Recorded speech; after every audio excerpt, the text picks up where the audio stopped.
Check. अब भैया थोड़ा आवाज बढ़ाइएगा। Hello hello check. जी हाँ मेरे दोस्तों, हर साल के भांति इस साल भी नवयुवक सरस्वती पूजा समिति आप लोगों का हार्दिक अभिनंदन करती है और करती रहेगी। तो उठाइए दोनों हाथ और प्रेम से बोलिएगा सरस्वती माता की जय, सरस्वती माता की जय। साल भर पर आती है विद्या देकर जाती है, साल भर पर आती है विद्या देकर जाती है। सरस्वती माता विद्या के दाता, सरस्वती माता विद्या के दाता, सरस्वती माता विद्या के दाता। सरस्वती माई के पूजो चरणवा, बजाई बया के भेटी के अनवा। सरस्वती माई के पूजो चरणवा, बजाई बया के भेटी के अनवा। केहू न जाई आज बच के, अरे चीर देंगे फाड़ देंगे। अब जो भी माँ के भाषण में बोलेगा उसे धरती में गाड़ देंगे। सरस्वती माता की जय।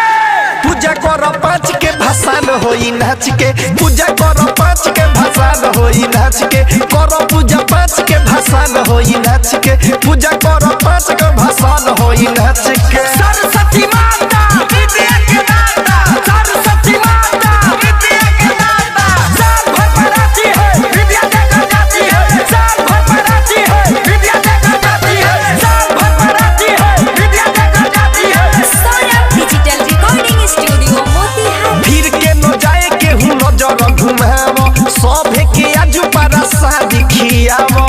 जो भी भक्तजन प्रसादी नहीं खाए हैं तो कृपया आकर प्रसादी खा ले। धन्यवाद। फिर के न जाए केहू नजर घुमावो, सभे के आजू पारा शादी खियावो।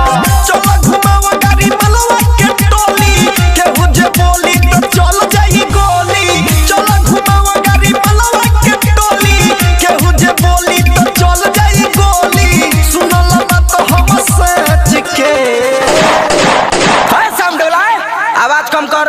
हाँ, एक आवश्यक सूचना, मेरे समिति के जितने भी सदस्यगण हैं, अगर मेरी आवाज को सुन रहे हैं तो सबसे पीछे एक लड़का ब्लू टी शर्ट पहना हुआ है और सामने वाले जो छत पे लड़की है उसको लाइन मार रहा है। तो उसको पता नहीं है कि ये लफुआ का भाषण निकला हुआ है। बोल दो सिस्टम में रहे। सरस्वती माता विद्या के दाता, सरस्वती माता विद्या के दाता। पूजा करो पाँच के भाषण होई नाच के, पूजा करो पाँच के भाषण होई नाच के, करो पूजा पाँच के भाषण होई नाच के, पूजा करो पाँच के भाषण होई नाच के। तो भाइयों एक शायर याद आ गया, कहते हैं कि शीशम की लकड़ी की सुगंध चंदन की लकड़ी से कम नहीं, शीशम की लकड़ी की सुगंध चंदन की लकड़ी से कम नहीं।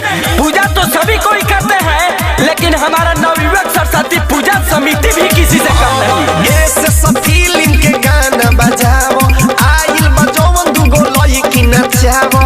हाँ तैयार सब लंठे बा। ऐसे सब फिल्म के गाना बजाओ, आइल बजौन दुगो लइकी नचावो।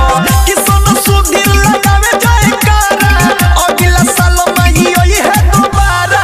सोनो पैसोर लगावे जयकारा, अगला साल माई ओई है दोबारा। कहे सारा विरोध सच के। हेलो हेलो ए ऑपरेटर, थोड़ा सा आवाज कम करो। केहू भी ट्रैक्टर के ढाला पर लटक के डांस न करी। कायदा में रहो लोगन, फायदा करी, न तो जाना लो लोगन बम चली चाहे गोला, बम चली चाहे गोला। और हमनी के भाषण हर साल ऐसा ही होला। पूजा करो पाँच के भाषण होई नाच के, पूजा करो पाँच के भाषण होई नाच के, पूजा होई पाँच के भाषण होई नाच के, पूजा होई पाँच के भाषण होई नाच के। Saurabh digital recording studio Motihari.